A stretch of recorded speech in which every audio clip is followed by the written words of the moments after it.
Ser podcast.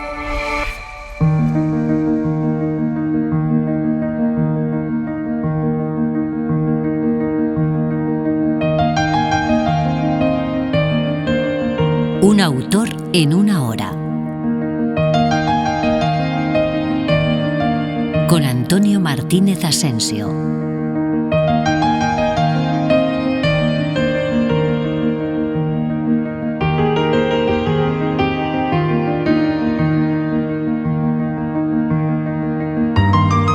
Bienvenidos a Un autor en una hora. En este programa les vamos a contar la vida de Elena Fortún a través de su obra. Elena Fortún es una autora extraordinaria que creó a uno de los personajes más famosos y queridos de la literatura infantil y juvenil del siglo XX, Celia. Pero además tuvo una vida muy intensa, llena de contradicciones y de sufrimiento en la ocultación de su homosexualidad. Hay toda una obra que solo salió a la luz muchos años después de su muerte y que hacen ver a Elena Fortún de una forma absolutamente diferente. Pocas personas han hecho tan feliz a tanta gente y han sido ellas mismas tan infelices. Encarnación Aragoneses Urquijo nació el 18 de noviembre de 1886 en Madrid, hija única de Leocadio Aragoneses Esteban, natural de Abades, Segovia, alabardero de Palacio, y Manuela Urquijo Ribacova, originaria de Álava. Encarna será siempre una niña enfermiza y, al igual que su madre, nunca gozará de buena salud. Cuando Encarna tiene 4 años, Leocadio, su padre, deja su puesto de alabardero y pasa a desempeñar el cargo de administrador de un edificio en la calle Huertas, propiedad de un primo de su mujer, en cuyo primer piso se instala la familia. Encarna comienza a ir entonces a un colegio cercano a su nuevo domicilio, el de la calle Amor de Dios. A la madre no le gusta que juegue con otros niños y pronto Encarna empieza a aficionarse a leer y a jugar sola. Su libro preferido de aquella época es Leonor y los príncipes encantados, de Andersen, que le ha regalado su padre por su cumpleaños. La madre, en cambio, piensa que los libros solo sirven para llenar de tonterías las cabezas de las niñas. En 1904 fallece Leocadio, el padre de Encarna, lo que supone un duro golpe para la niña, ya que siempre han estado muy unidos. Pero además deben hacer frente a la nueva situación económica, por lo que se ven obligadas a cambiar de vivienda. La novela autobiográfica Oculto Sendero nos puede servir para ilustrar algunos de estos momentos. Comprendía que algo de mi vida acababa con mi padre. Hasta aquel mismo día había vivido bajo la sombra protectora de sus brazos, que ganaron siempre el pan para nosotras. La inconsciencia y el feliz abandono de mi infancia quedaban terminados aquí. Encarna empieza entonces a darse cuenta de que tal vez es verdad lo que le ha venido repitiendo su madre desde que la ha sacado del colegio a los 12 años. Para las niñas como ella, sin dinero ni padre que se lo gane, no existe más solución que el matrimonio. Y efectivamente, Encarna se casa con su primo segundo, el militar Eusebio de Goirbea Lemni, teniente de infantería, educado, culto y aficionado a escribir. El padre de Eusebio considera que ser escritor no es un trabajo serio, por lo que le exige a su hijo que haga la carrera militar y deje la escritura solo para entretenimiento. Eusebio acata los deseos de su padre, pero después se dedica a su gran afición, la escritura. La boda se celebra el 8 de mayo de 1906. Ella tiene 21 años y el novio 25. Como el teniente de Gorbea está destinado en Zaragoza, se van allí de viaje de novios. De este matrimonio nacerán 2 hijos, Luis y Manuel, al que familiarmente llamarán Bolín. Estas son las reflexiones que comparte Elena Fortún sobre el matrimonio en Oculto Sendero. Al día siguiente de la boda, me desperté cansada y dolorida. Tanta emoción, tan exaltada poesía, para tan pobre y vulgar resultado. ¿Esto sería así siempre? ¿Así vivirían todas las mujeres? ¿Todos los matrimonios eran eso? Nunca se quejaba ninguna mujer. Durante algún tiempo, en los diferentes destinos de Eusebio, Encarna no puede acompañarle con los 2 niños pequeños, por lo que se queda en casa de su madre y lleva a los niños al retiro a tomar el sol. Y allí está el germen de la escritora, porque Encarna observa a los niños y anota en cuadernos todo lo que le resulta interesante. En febrero de 1917 fallece la madre de Encarna. Así lo cuenta en Oculto Sendero. Toda mi juventud se acababa con ella. Con ella, que no supo comprenderme, ni yo la supe comprender. Nos separaban muchos años y nuestra propia y diferente naturaleza, pero nos unía el misterioso cordón umbilical que nunca se rompe entre el espíritu de la madre y de los hijos. Poco después, la familia, debido al trabajo de Eusebio, se traslada a Torrelavega, pero no terminan de adaptarse a la ciudad y a finales de febrero de 1919 consiguen regresar a Madrid, instalándose en la calle de Ponzano. En el segundo piso de su edificio vive Santiago Regidor, un ilustrador de conocido prestigio, catedrático de dibujo y colaborador de Blanco y Negro, con el que traban amistad. Eusebio de Gorbea ha escrito ya varias obras y es conocido en el ambiente literario, de modo que organizan tertulias en ambas casas. Encarna conoce a figuras relevantes de la intelectualidad madrileña de la época y se hace amiga de María Rodrigo, que la animará a investigar sobre las canciones infantiles madrileñas, de María Martos de Baeza y de María Lejárraga, la primera persona a quien Encarna enseñará los cuadernos escolares, donde ha ido escribiendo las palabras que les iba oyendo a los niños en el retiro. Será María Lejárraga la que la anime y ayude para que se publiquen. Pero desde que han vuelto del norte, Encarna está preocupada por el estado de salud de los niños, sobre todo del más pequeño, Bolín, y se pone en manos de un prestigioso médico naturalista y sigue sus tratamientos, pero el niño fallece el 1 de abril de 1920, a los 10 años, a causa de una encefalitis letárgica. Eusebio y Encarna durante bastante tiempo están haciendo prácticas de espiritismo para intentar comunicarse con el hijo muerto. Es el más duro golpe de su vida. A la protagonista de Oculto Sendero también se le muere una hija y así lo cuenta. Se fue el verano y me lo llevó todo. Las hojas amarillas de los álamos y a mi hija. Una tarde el rayo de sol no pudo encontrar sus manos, que estaban cubiertas de flores, pero iluminó su nariz afilada y sus ojos dorados, que no se abrirían más. Dentro de la casa sonaba el llanto de Jorge como un alarido desgarrador. No, que nadie llore a mi hija, que era mía sola. Nadie más que yo tiene derecho a llorarla. Había brotado de mis entrañas milagrosamente y yo la lloro no por lo que la he querido, sino porque algunas veces no la he querido bastante. Entre 1922 y 1924, Encarna y Eusebio viven en Tenerife, a donde van por un nuevo destino de Eusebio. Allí vive su amiga Mercedes Hernández, casada con un compañero y amigo de Eusebio. El contacto con esta familia resulta una fuente de inspiración, de la que nacerán los principales personajes de los cuentos. Y así, Florinda, la hija de Mercedes, se convertirá en Celia, su personaje más famoso. Félix, el hermanito de Florinda, encarnará a Cuchifritín y la hermana de Mercedes se convertirá en la tía Cecilia. Es en Tenerife donde Encarna empieza a sentirse escritora por primera vez en su vida. Conoce a Leoncio Rodríguez, director del periódico La Prensa, que empieza a publicarle algunos artículos. Tienen tanto éxito que años después, estando ya de vuelta en la península, los sigue mandando porque se los piden. Regresa a Madrid en 1924 muy recuperada y llena de proyectos, como le cuenta en una carta a su amiga. Estos 2 años en Canarias han sido un sedante para mi pena. Cuando salí de Madrid para San Roque y aun cuando llegué a Canarias, era incapaz de todo. Ya el tiempo ha hecho del recuerdo una cosa muy dulce, que me da ánimo para todo y da el verdadero valor a la vida.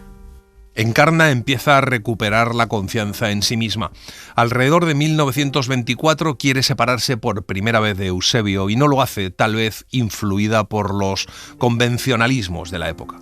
A su regreso a Madrid vuelve a entrar en contacto con María Lejárraga y María Martos, la mujer de Ricardo Baeza. Forman parte de la Asociación de Mujeres Amigas de los Ciegos, en la que ejerce el cargo de secretaria. Eso la lleva a estudiar y dominar el braille. Pertenece también a la Sociedad Teosófica de Madrid, muy relacionada con la medicina naturista y las prácticas de ocultismo, disciplinas que le interesan mucho. Para completar su formación, realiza estudios de biblioteconomía en el Instituto Internacional de Boston, en Madrid. Se hace socia entonces del Lyceum Club femenino, fundado en 1926. En una carta a su amiga Mercedes se lo cuenta. Con lo del club estoy encantada. Creo que se va a hacer una verdadera labor social en favor de la mujer y del niño. Somos ya muchísimas. Yo pertenezco a la sección de sociología y pienso que mis ciegos van a ganar mucho con ello. Ahora acaba de irse de casa María Rodrigo, que ha organizado un concierto para el domingo en el salón del Liceum. Cada una aporta lo que puede y todas recibimos más de lo que damos. María Maeztu va a dar un curso de filosofía para 30 señoras y espero ser una de ellas. Encarna también se mete de lleno en el feminismo que se respira en el Liceum Club. Se hace amiga de Benita Asas Manterola, el alma del movimiento feminista de España, que con Julia P. de Trayeros, que más tarde será secretaria general de la Asociación Nacional de Mujeres Españolas, participa en los debates sobre el feminismo que se celebran en la sección de Ciencias Morales y Políticas del Ateneo de Madrid. También es una defensora a ultranza de la Institución Libre de Enseñanza, donde estudia a su hijo Luis. Los primeros trabajos literarios firmados como Elena Fortún aparecen como colaboraciones periodísticas en la revista La Moda Práctica. María Lejárraga la pone en contacto con Torcuato Luca de Tena, de ABC, y este le ofrece colaborar en Gente Menuda, el suplemento infantil dominical de Blanco y Negro. Aunque al principio Encarna escribe con diferentes seudónimos, pronto adopta el que la hará famosa, Elena Fortún, nombre que ha sacado del título de una novela de su marido, Los 1000 años de Elena Fortún, publicada en 1922. Cuenta su amiga Inés Field que cuando empezó a escribir se encerraba en el baño para que no la viera su marido. Sus historias tienen un gran éxito entre el público infantil, especialmente las de su personaje predominante, Celia Gálvez de Montalbán, una niña de clase acomodada, curiosa e imaginativa que cuestiona el mundo de los adultos. La primera colaboración data del 24 de junio de 1928 y comienza así. Celia ha cumplido 7 años, la edad de la razón. Así lo dicen el catecismo y las personas mayores. Celia es rubia. Tiene el cabello de ese rubio tostado que con los años va oscureciéndose hasta parecer negro. Tiene los ojos claros y la boca grande. Es guapa. Mamá se lo ha dicho a papá en secreto, pero ella lo ha oído. No se envanece por tal cosa. Es seria, formal y reflexiva, razonadora. Porque ¿de qué serviría haber alcanzado la edad de la razón si no sirviera para razonar? Carmen Martín Gaite dice sobre Celia que le divierte muchísimo porque es muy traviesa, descarada y atrevida y que se pone en cuestión todo lo ridículo que hay en esas casas y en ese tipo de organización familiar. Dice que es la primera vez que se puede leer en la literatura infantil una crítica en boca de un niño y elaborada con una gracia y una capacidad de acusación contra todas las frases hechas que le rodean. De junio a diciembre de 1928, Elena Fortún publica 19 artículos, de los cuales 4 son cuentos. También colabora en Cosmópolis, Crónica, Estampa, Semana, Macaco, El Perro, El Ratón y el Gato y otras revistas. Esto es lo que le cuenta a su amiga Mercedes en una carta. Al año de llegar de Canarias ganaba yo con Blanco y Negro 1000 pesetas mensuales, que entonces era mucho dinero. Entonces me empezó a odiar Eusebio, que hasta entonces siempre se había dado mucha importancia conmigo. En 1931, con el dinero que ha ganado con sus libros, puede comprarse un hotelito en la colonia de Los Pinares, en Chamartín de la Rosa. La casa se llama Los Álamos y le cuesta 22.227 pesetas con 80 céntimos. A través de Salvador de Madariaga, embajador de España en París y hermano de sus amigas Asita y Pilar, Encarna conoce a Manuel Aguilar, editor que en 1929 empieza a publicar los libros de Celia. Más tarde, Manuel Aguilar le encarga la dirección de toda la publicación infantil de la editorial. La serie Celia y su mundo está formada en un primer momento por 11 títulos, los 6 primeros sacados de sus publicaciones semanales en Gente Menuda. El primero que se publica es Celia lo que dice, en 1929. El primer capítulo se titula Los Reyes Magos. Me quedé asustada y oí como si un gato estuviera arañando las maderas del balcón. ¡Los Reyes Magos! Entraba la luna por las rendijas y entraba el frío también. De buena gana me hubiera levantado a ver lo que ocurría, pero me daba un miedo. Me tapé la cabeza y empecé a rezar. Jesucito de mi vida, tú eres niño como yo. De repente, ¡pum, pum, pum! Un ruido terrible de cosas que caen sobre el balcón. Y me encuentro en camisa delante de un señor negro con corona que está sentado en la barandilla. «Dios te salve, Celia», me dice. «Que Dios te salve a ti, rey negro, porque si no te caerás a la calle». «Yo no puedo caer porque no peso». «Qué bien, entonces podrás volar». «Ya lo creo, mira». y cogiendo las puntas de la capa blanca que llevaba, se marchó volando por la calle arriba. Los episodios del primer volumen de Celia marcan las bases creativas de toda la serie. Además aparecen una serie de personajes secundarios que gozan de protagonismo en las sucesivas entregas: el tío Rodrigo, la tía Benita, Juanita, la cocinera. Con el advenimiento de la República, Elena Fortún se convierte en una apasionada republicana, entre otras razones, porque ha empezado a dignificarse la situación de la mujer y además Elena Fortún piensa que será la República la que solucionará los enormes problemas sociales del país. En 1932, Elena Fortún publica Celia en el colegio. En el prólogo de Celia en el colegio se explica que Celia ingresa como interna en un colegio de monjas. Con esta justificación, Celia es mala y aclara que ser mala es simplemente no adaptarse a las costumbres de los mayores. A través de los ojos de la niña vamos a tener una visión de la sociedad y de periodos clave de la historia de España. A vosotras os lo contaré todo. A papá no me he atrevido. Está tan triste el pobrecito. No hace más que una semana que estoy en el colegio y creo que ha venido a verme más de 20 veces. Yo solo le he visto 2 días porque no le han dejado entrar. Estoy furiosa. Habéis de saber que no tengo dormitorio para mí sola. Mi cama está en una sala grande donde duermen muchas niñas, todas en fila. Yo creí que esto sería muy divertido porque podríamos charlar y tirarnos las almohadas. Pero ¡quia! Ni me hacen caso. La madre dice: ¡Shh! ¡A callar, niña! Estamos en el silencio mayor. Por la mañana, casi de noche, mientras dormimos todas, entra la madre Loreto, da 3 palmadas y dice: «El ángel del Señor anunció a María». Y todas se sientan en la cama y contestan: «Dios te salve, María». Esto está muy bien y es muy bonito, pero a otra hora, no tan temprano. Por eso me hago la dormida y no contesto. La madre me riñe mucho. «Esto no puede seguir así. Usted está obligada a decir el Ave María a la voz del ángel». Yo no he oído decir nada al ángel. En cuanto le oiga contestaré: «A callar. Estamos en el silencio mayor». Bueno, ¿y cuándo es el silencio pequeño? Después me he enterado de que hay que estar en silencio todo el día, menos las horas de recreo, y que desde que nos acostamos hasta por la mañana, cuando oímos misa, no se puede hablar nada. Es horrible. En 1934, Elena Fortún publica junto a María Rodrigo Canciones infantiles, con el propósito de recuperar un folclore literario y musical que puede perderse. En 1934 también se publican Celia novelista y Celia en el mundo. Así comienza Celia novelista.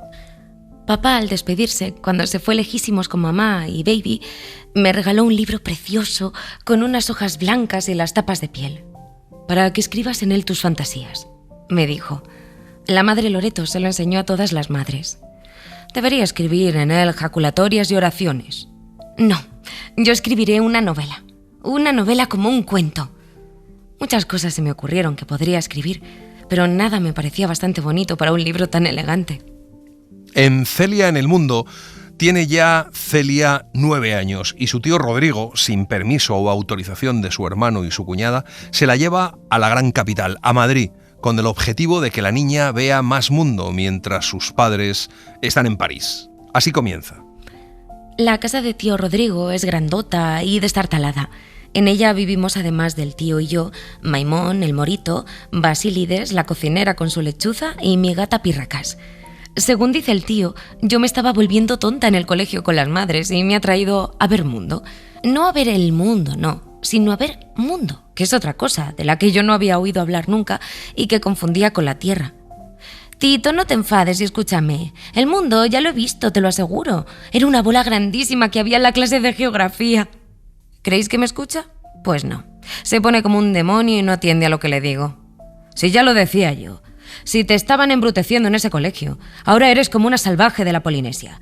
Es cosa sabida. Al que no le da Dios hijos, el diablo le da sobrinos. Y sigue gritando hasta que me asusto o hago que me asusto y me echo a llorar. Entonces el tío se desespera. Vaya, el salvaje soy yo, que no sé tratar con criaturas. Ven aquí, hermosa, y no me hagas caso. Me sienta en sus rodillas y ya, con más calma, hablamos. Tito, guapo, no quiero que te enfades. Yo seré buena y haré lo que quieras. ¿Qué quieres que vea el mundo? Pues vamos a verlo, que a lo mejor me gusta. Para la Feria del Libro de 1935, Elena Fortún se compromete a entregar 4 libros.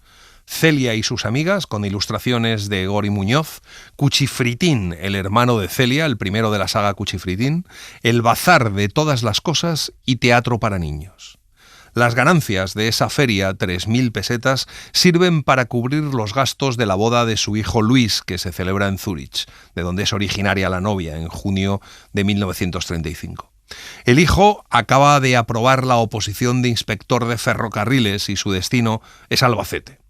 Así comienza Cuchifritín, el hermano de Celia. De la mano de José Ramón y delante de Sofía, fue Cuchifritín al colegio por primera vez. No estaba lejos y llegaron pronto. Papá le había dicho por la noche que un colegio es una casa muy grande llena de niños donde había que portarse muy bien, y él se la había figurado como un gran almacén de muñecas con sus escaparates. No era así, ni se parecía siquiera. En la calle llovía y las galerías del colegio lloraban agua por los cristales que dejaban pasar la luz cenicienta del cielo. «¡No te vayas, Sofía!», exclamó Cuchifritín al ver desaparecer a su prima por un pasillo. Una muchacha de delantal y gran cofia le miró al oírle hablar español y, cogiéndole de la mano, trató de llevárselo. Era porque no le conocía. Cuchifritín hincó en el suelo los pies y no hubo manera de hacerle andar. En lo que queda de 1935 aparecen 2 títulos más de Cuchifritín: Cuchifritín y sus primos y Cuchifritín en casa del abuelo. En 1936 aparece Cuchifritín y Paquito, que completa los 4 títulos de la serie de Cuchifritín. Sobre Matonquiquí publica 2 títulos, Matonquiquí y sus hermanas y Las travesuras de Matonquiquí, que también aparece en 1936. Eusebio de Gorbea, el marido de Elena Fortún, que está retirado hace 4 años, pide la vuelta al servicio activo y le conceden la dirección de la Escuela de Automovilismo de Aviación de Barcelona. Con su hijo Luis destinado en Albacete y Eusebio en Barcelona, Elena se encuentra sola en Madrid y continúa su colaboración con la revista Crónica, que dura hasta 1938, publicando artículos sobre todo lo que pasa en Madrid y fuera de Madrid durante la guerra. Elena Fortún alterna sus estancias en Madrid con las visitas que hace a su hijo y a su nuera, recién instalados en Albacete. Y en cuanto regresa a Madrid sigue escribiendo principalmente artículos con una enorme preocupación social, aunque alterna esos artículos sociales con obras de fantasía. A comienzos de 1939, residiendo con su marido en Barcelona, donde vive los tremendos bombardeos sobre la ciudad, decide ir a Madrid para entregar a la editorial un libro que acaba de escribir y que quiere entregar en mano. Se trata de Celia Madrecita, cuya primera edición sale en 1939. Así arranca el prólogo. Mamá murió en el otoño, al mismo tiempo que nacía María Fuencisla, y en los últimos días de noviembre, cuando aún estudiaba llorando por las noches, recibí una carta del abuelo que decía: «Hemos tenido que dar a criar a la pequeña, y si tu padre se ve obligado a salir de Segovia, yo no puedo encargarme de Teresina, que es todavía una criatura y necesita una madre. Tu obligación es dejar esas zarandajas de estudios en que os ocupáis ahora las chicas y venir junto a tus hermanas». Luego hacía consideraciones mortificantes para tía Julia, que me costeaba los estudios y me tenía en su casa de Madrid, y para mí, que según él, me había convertido en una niña moderna con la cabeza llena de pájaros. Lloré sobre mis 14 años, que habían sido felices hasta la muerte de mi madre, mis 3 cursos de bachillerato, que consideraba perdidos, y los pájaros de mi cabeza, que aleteaban moribundos.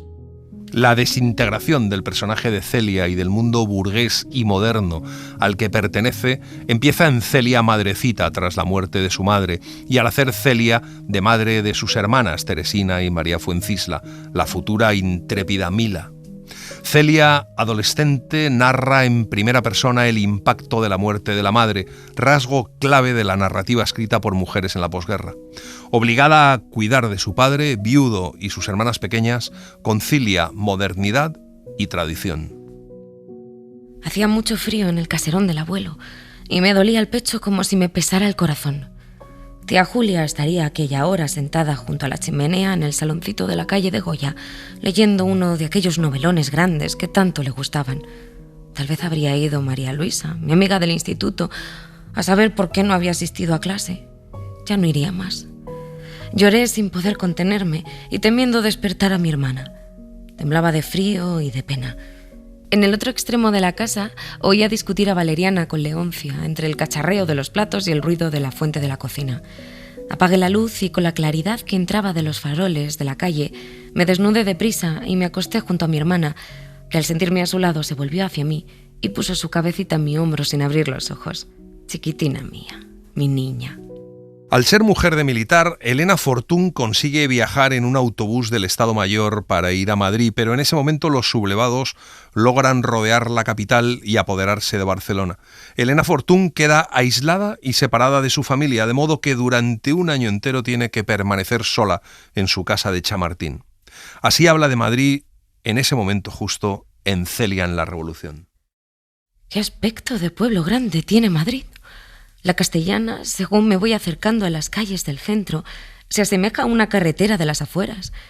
De árbol a árbol han atado cuerdas donde se seca la ropa de unas pobres mujerucas que cosen al sol, sentadas en sillas bajas, al cuidado de sus ropas. Los palacios están abiertos. En el jardín de uno de ellos, una silla de manos preciosa, una joya de museo, ha debido de soportar las lluvias y las heladas del invierno. Unos chiquillos desarrapados entran y salen de ella jugando al escondite.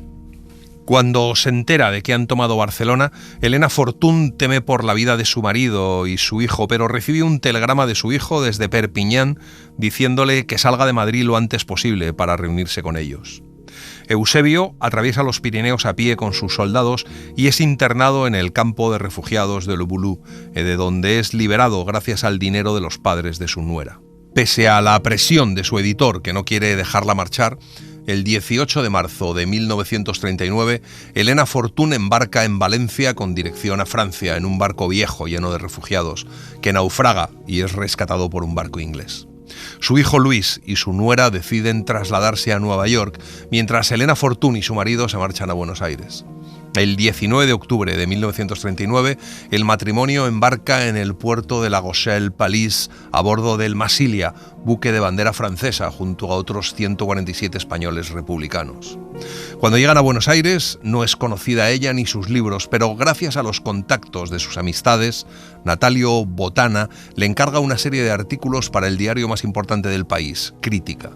Durante los 3 primeros años de estancia en Argentina, Elena Fortún es la que garantiza el sustento familiar. Al principio con los artículos y más tarde consigue un puesto en el Registro Civil y posteriormente en la Biblioteca Nacional, cuyo director es Jorge Luis Borges, lo que le proporciona un sueldo digno. Durante esos años escribe Celia en la Revolución, que no se publica hasta 35 años después de la muerte de Elena Fortún. Celia en la Revolución cuenta lo que le sucede a Celia durante la Guerra Civil. Elena Fortún habló así de su libro. Creo que cuando la escriba no la admitirán ni los de allí ni los de aquí, pues he de limitarme a contar lo que he visto con mis ojos sin hacer comentarios. Lo cierto es que sería un interesante documento para el porvenir, pues la historia debería ser contada no por los políticos ni los militares, sino por el pueblo sencillo que, sin conocer las causas, sufre las consecuencias. Celia en la Revolución es la gran novela del hambre y del miedo en la retaguardia en la Guerra Civil. Es impresionante, dura, terrible y muy emocionante. Para comenzar Celia en la Revolución, la autora retoma el escenario y los personajes que acompañaron a Celia en el último capítulo del libro Celia Madrecita, donde, como una premonición del desastre que se avecina, se asiste al desmoronamiento de la familia Gálvez a raíz de la ruina del padre. El matrimonio se traslada a la casa del abuelo en Segovia, donde la madre fallece al dar a luz a la más pequeña de los hermanos. Un año largo y triste que termina el día anterior al del golpe militar. Como en sus novelas anteriores, Elena Fortún adopta una estructura lineal, haciéndolo avanzar mediante la yuxtaposición de capítulos que narran anécdotas completas. La habilidad en el manejo de los distintos niveles del lenguaje adquiere gran importancia en Celia en la Revolución, donde es muy numerosa la presencia de personajes populares que a modo barogiano juegan un corto papel. Esta es la escena en la que Celia llega a Madrid desde Segovia. Madrid, 25 de julio. Desde el Escorial hemos venido en un camión, de pie y apretados como botellas en una caja, y antes de llegar a Madrid nos han obligado a bajar y a continuar andando. Valeriana lleva al hombro las alforjas y en el brazo la cesta que no ha dejado en todo el camino, a pesar de las protestas de los viajeros. Yo llevo en brazos a María Fuencisla y Teresina corretea adelante muy contenta. De cuando en cuando descansan. Celia le dice a Valeriana que en casa de tía Julia seguro que encontrarán a papá, pero suben por la cuesta de San Vicente, llegan a la Plaza de España y ya no pueden más. Dice Valeriana que muy puerca está Madrid para tener la capital tan nombradía, y es que los árboles de la plaza están como si hubiera pasado por ellos un huracán y el suelo cubierto de ramas rotas y hojas caídas. El suelo está lleno de casquillos. Una mujer con un chico les explica que allí está el cuartel de la montaña y que lo han tomado hace poco. La calle de Preciados está levantada y los raíles del tranvía al descubierto. La tierra cruje bajo los pies en las anchas aceras y todo está sucio y empolvado. Solo se ven obreros y mujeres con la cabeza al aire y tipo de artesanas. Las tiendas tienen los cierres a medio echar y todo es de un aspecto sucio y sórdido. Hay muy pocos coches y los que pasan van desatinados, como manejados por quien no sabe, y por las ventanillas asoman los cañones de los fusiles. Llegan a la calle donde vive la tía Julia. La tía Julia les recibe asombrada, diciendo que es una locura venir a Madrid en verano. Le dice a Celia que su padre no la espera y que le ha cambiado su casa de Chamartín por la de la Sierra, pero ni les manda pasar ni sentarse, como si tuviera la esperanza de que se fueran. Celia le cuenta su viaje y la tía le dice que su padre se ha ido a la sierra con una escopeta de caza y que hubiera hecho mejor quedándose en Segovia. Entonces Valeriana le cuenta que han fusilado al abuelo. La tía se queda helada. Tía Julia, pasado el primer choque, se deshace en manifestaciones de cariño. Pronto está a la mesa del comedor dispuesta y se ponen a comer. Han pasado 8 días y la vida se ha normalizado. Se ha hecho igual y apacible. Valeriana se pasea por las tardes con María Fuencisla en brazos y Teresina agarrada a sus faldas por la acera sucia y llena de tierra sin alejarse mucho de la puerta. El primo Gerardo, a quien el primer día no vi, ha aparecido sin decir de dónde venía y está siempre encerrado en su habitación. Tía Julia y yo cosemos y hablamos junto al balcón. Por las noches se oyen descargas y tiros aislados, gritos algunas veces y carreras. Por la mañana aparecen hombres fusilados en los desmontes. Durante las horas de calor las niñas dan guerra en casa. Tía Julia duerme su siesta y el primo Gerardo parece malhumorado. En la calle el silencio es casi absoluto y solo interrumpido por el paso de los tranvías. Esto es la revolución. Yo me había figurado las revoluciones con muchedumbres aullando por las calles, hombres subidos a los árboles y a las farolas pidiendo cabezas, banderas y oradores que gesticulan en los balcones. Aquí silencio, polvo, suciedad, calor y hombres que ocupan el tranvía con fusiles al hombro, pero que en lugar de atacar parece que nos defienden de un enemigo misterioso y oculto debajo de la tierra. En 1944, Elena Fortún publica Celia Institutriz en América, uno de los títulos más importantes de la colección Celia y su mundo. Celia, ella una joven adulta, hija de un militar republicano, acompaña a su padre en su huida y está exiliada en Argentina. Debe ganarse la vida trabajando de institutriz de 2 niñas ricas, las hermanas Yunga y Beba, y el pequeño Walter recibirán ahora los cuentos, canciones y lecciones de una Celia institutriz en la línea institucionista tan fervientemente defendida por Elena Fortún. Por supuesto, la censura del régimen franquista prohíbe la publicación de las obras de Elena Fortún en España. Elena Fortún encuentra en el registro civil muchas y muy buenas amigas, mujeres cultas con inquietudes intelectuales que la ponen en contacto con la que será su mejor amiga en Argentina, Inés Field. Es Inés Field, mujer muy aficionada a la literatura, la que pone a Elena Fortún en contacto con el Club Argentino de Mujeres, que ha sido fundado en los años 30, escogiendo el modelo del Liceum Club de Madrid. Elena Fortún, aunque asiste a algunas de las reuniones, no llega nunca a inscribirse como miembro ni contribuye a las publicaciones del club. También es por influencia de Inés Field que encuentra una paz espiritual de la que carecía y se produce entonces su conversión. Le escribe contándoselo a su amiga Mercedes. Después de haber sido espiritista, teósofa y hasta Rosacruz, ahora soy profundamente católica. He vuelto a la iglesia de mis padres, donde he encontrado todo lo que andaba buscando en la filosofía y en todas esas teorías absurdas creadas por otros buscadores de espiritualidad como yo. Resultado de esa conversación es un nuevo libro de la colección de Celia. Antes de desarrollar la voz y el personaje de la andariega Mila, antes de casar y callar a Celia, justo después de contar sus experiencias en el exilio en 1947, llegó a los lectores El cuaderno de Celia, que se centra en la primera comunión de la protagonista. La monja, que aparece como consejera espiritual, se llama Sor Inés, y el libro está dedicado a Inés Field, último gran amor de Elena Fortún, que es la inspiradora.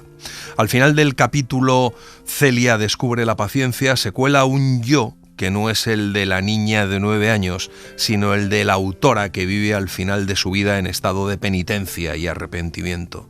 No es Celia adulta quien no sabe cómo es por dentro y se juzga duramente como sepulcro blanqueado. Es Elena Fortún. Así comienza El cuaderno de Celia. A última hora se me olvidó meterlo en la maleta. Es un cuaderno con tapas de hule y hojas rayadas. Siempre me han gustado mucho los cuadernos con rayas. Una vez tuve un cuaderno sin rayar que me dio un terrible disgusto porque quise rayarlo yo. Regla y lápiz se me empujaban en todos los espacios. Fue un fracaso. Las rayas salieron torcidas y los espacios desiguales. Estropeé el cuaderno y lo guardé. Siempre que lo veía se me apretaba el corazón. Lástima de cuaderno. En él pudieron escribirse tantas cosas bonitas y por mi culpa no se escribirían nunca. Para acabar con el remordimiento decidí arrancarle las hojas estropeadas y dárselo a alguien que supiera escribir sin torcerse. Porque yo no sé escribir más que en papel rayado. Es esto, según he podido averiguar, una pésima condición. Vergüenza me da confesarlo.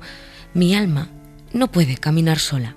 Como un ciego, necesita un bastón para tantear el suelo que pisa. Pero íbamos a que del convento de Clarisas de Pinto me han enviado un paquete que ha resultado ser el cuaderno aquel que escribí en mi niñez durante el mes que pasé en el convento preparándome para hacer mi primera comunión. Era superiora a una hermana de mamá que se llamaba Sor Catalina de Siena, y fueron aquellos días para mí de tan maravilloso y sobrehumano vivir que el cuaderno entero, luego de enmiendas y tachaduras, de hacer o deshacer diálogos y de pergeñar menos mal lo mal pergeñado, lo transcribo aquí para que otras niñas de 9 años, como yo tenía entonces, puedan vivirlos conmigo. La indiscutible espiritualidad del libro no está exenta de cierto pragmatismo, y es que Elena Fortún escribe este tomo para congraciarse con la censura española. Así lo admite en la correspondencia con Carmen Laforet. Parece que una de las cosas que indignan a las monjitas de España es la falta de religiosidad que parecen revelar mis libros. Bueno, ahora verán. Quiero hacer algo místico, pero no ñoño, y hasta con un poquito de gracia conventual, sin asomo de burla.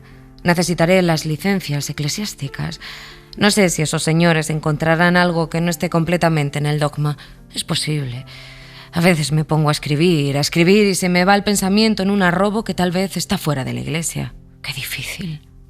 Durante su exilio argentino, Elena Fortún escribe una novela extraordinaria, Oculto Sendero, que no se publica en España hasta 2016. Elena Fortún ofrece un retrato único de la intimidad y la lucha que tuvo por la aceptación de su homosexualidad, su liberación y la búsqueda de la felicidad. Es una exploración única de las relaciones entre homosexualidad y heterosexualidad y sobre la situación de la mujer creadora en las primeras décadas del siglo XX y su problemática relación con el otro masculino que corta o dificulta su autoría y emancipación, y es el otro gran tema de esa singular novela.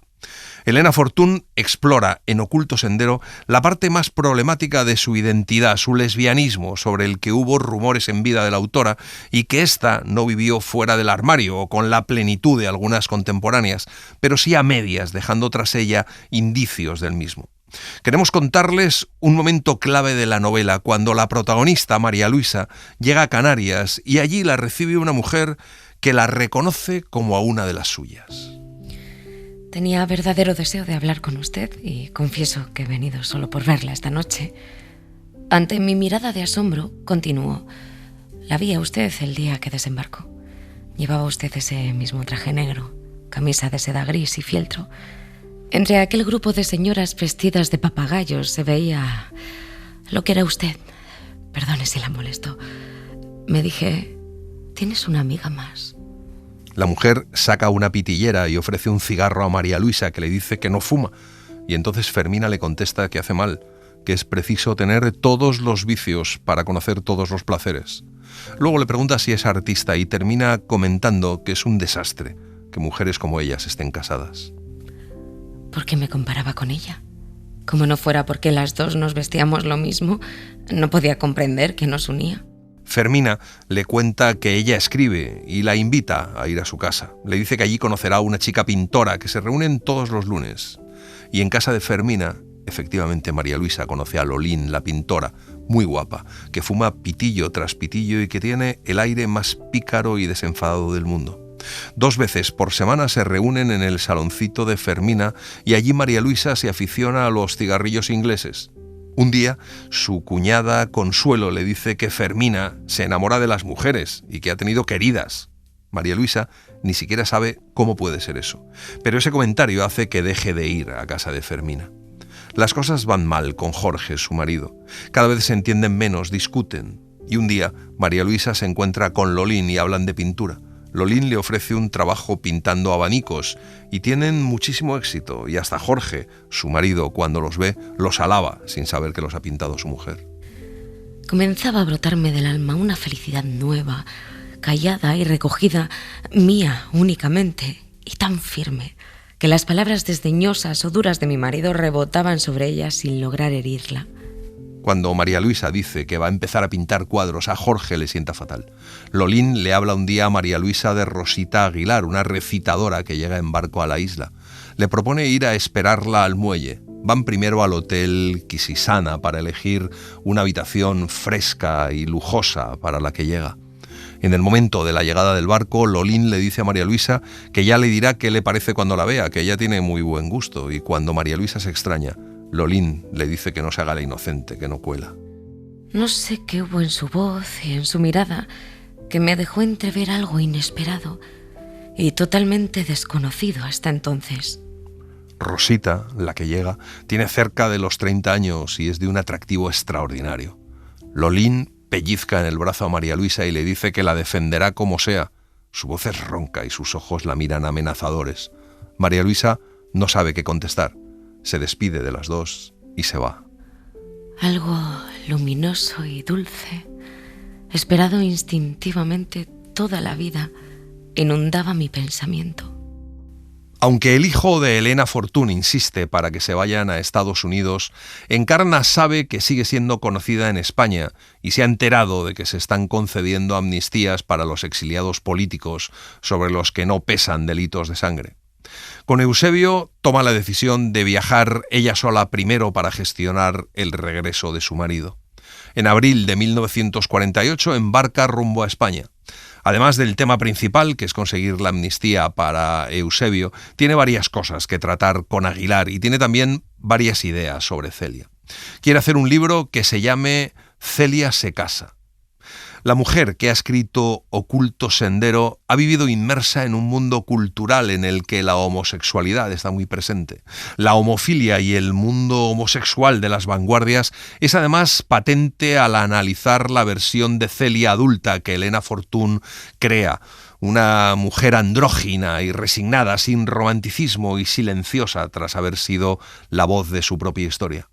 Y cuando esa Celia es narrada en Celia Institutrice en América y Celia se casa, se nota que Oculto Sendero ya ha sido escrito. Estos volúmenes que narran el proceso de silenciación de la voz de Celia y la entrada en la norma heterosexual del personaje se contraponen con la literatura que por entonces Elena Fortún está escribiendo. Durante todo el viaje de vuelta a España, no deja de escribir a Inés. En realidad no estamos aquí, sino allí.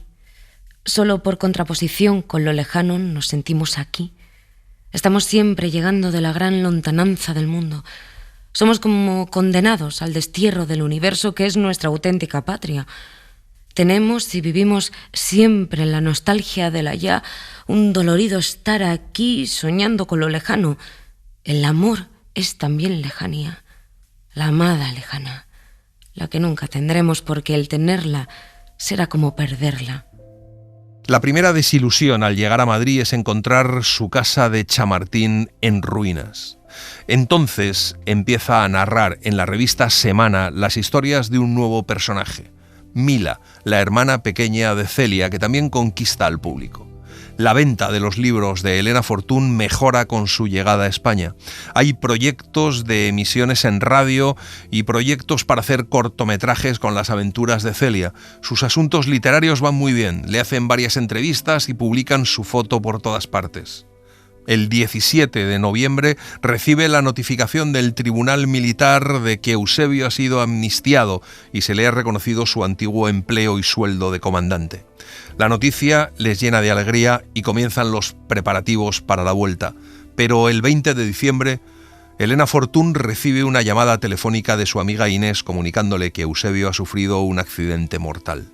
En realidad, se ha suicidado en Buenos Aires. Elena Fortún queda desolada y se siente culpable por haberlo dejado solo. Ya mi vida no debe ser más que dolor.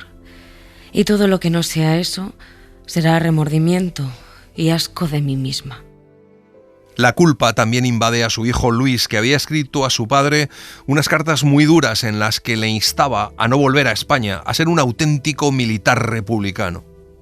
El 22 de marzo de 1949, Elena Fortún sale de Vigo para Argentina con el propósito de solucionar la cuestión testamentaria, el traslado del cuerpo de su marido a España y visitar luego a su hijo en Estados Unidos.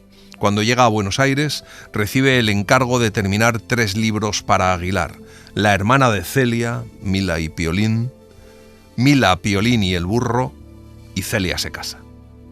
Este es el prólogo de La hermana de Celia. María Fuencisla es la hermana pequeña de Celia, a quien todos llaman Mila. Es la más bonita de las 3, pero también la más inconsciente y andariega. Adora a Piolín, su perro, y a todos los animales. En busca de Piolín, va a perderse por España, recorriendo sin saberlo y escribiendo, sin proponérselo, la historia de la reconquista de su patria, a la que vuelve después de varios años.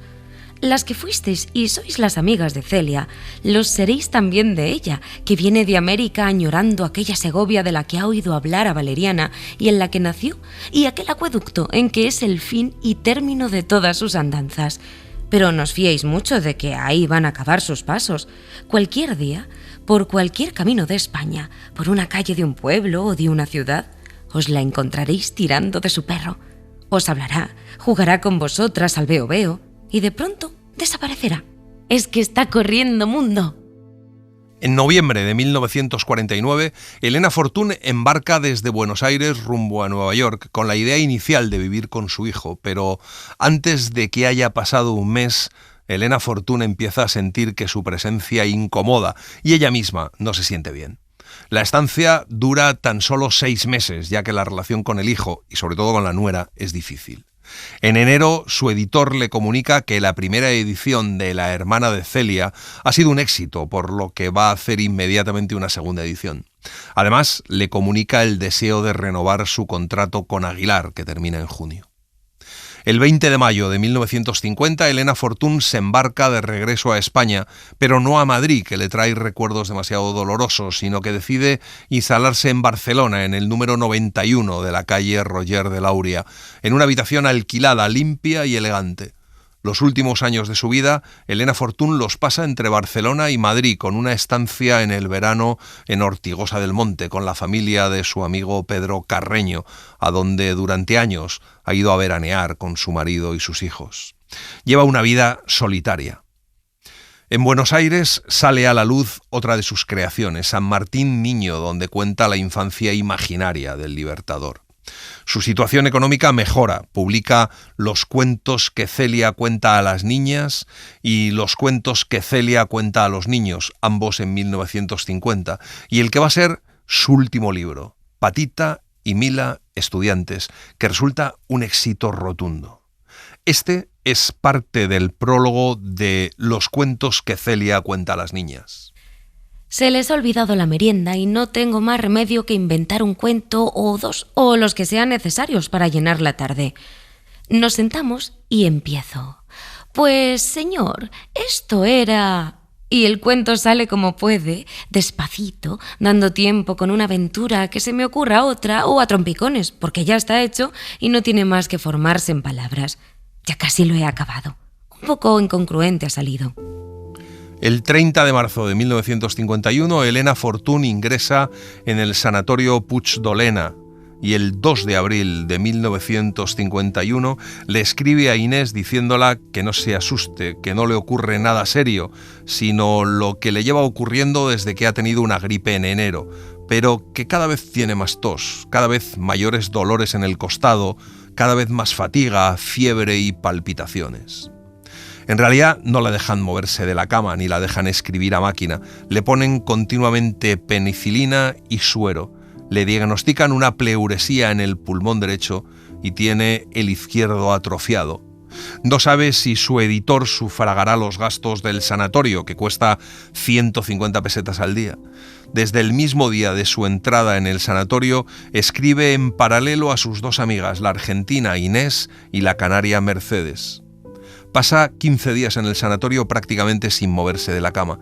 Solamente se levanta un ratito por las mañanas mientras le hacen la cama.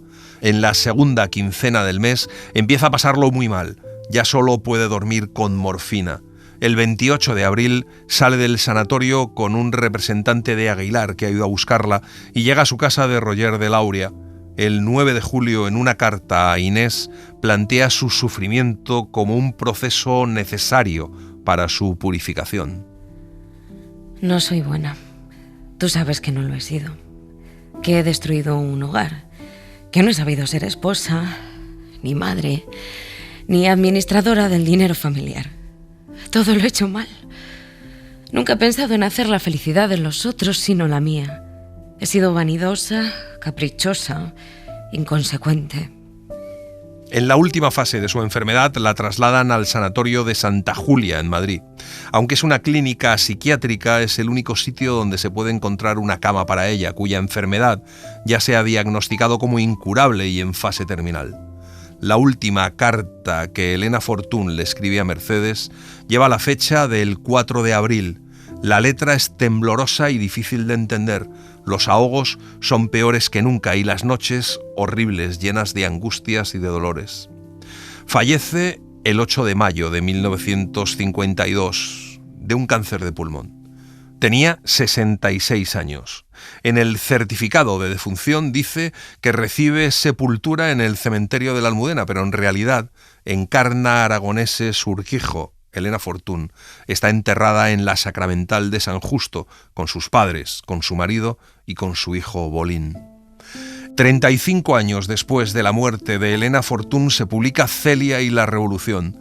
En 2016, 54 años después de su muerte, se publica Oculto Sendero y 6 años después se publica El pensionado de Santa Casilda, atribuida a Elena Fortún y Matilde Ras, una novela de tema lésbico, inacabada, de final abierto. Nosotros queremos terminar este programa con las últimas líneas de Celia en la Revolución. Me quedo sola en la ancha acera bajo los árboles aún desnudos de hojas. Sola. Todos, uno tras otro, han ido dejándome sola antes de que me fuera. No estoy sola. Me repito para darme ánimos. Estoy en las manos de Dios.